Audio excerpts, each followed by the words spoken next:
আলোকিত অংশ সাপোর্ট দিছে, সংগতি জানাইছে, সবাই না। আবার আমাদের লড়াইয়ে সাপোর্ট দিয়ে নিজেরা গৌরব বোধ করছে। এটা একটা ফেনোমেনন।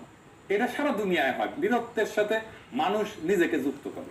বাংলাদেশের মানুষ এই দানবীয় শক্তির সাথে, বিক্রমের সাথে লড়াই করতেছে।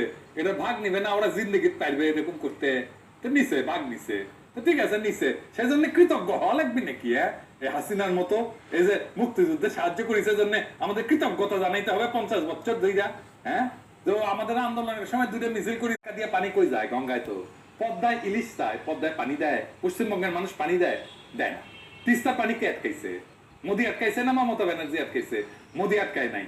হাসিনা পতনের পরে বাংলাদেশ নিয়ে যত ক্যাম্পেইন হয়েছে কে করছে? কলকাতাই তো করছে। বিবিসি দেখেছে কিভাবে ভারত একের পর এক মিথ্যা খবর ছড়াইছে বাংলাদেশে হিন্দু নির্যাতন নিয়ে।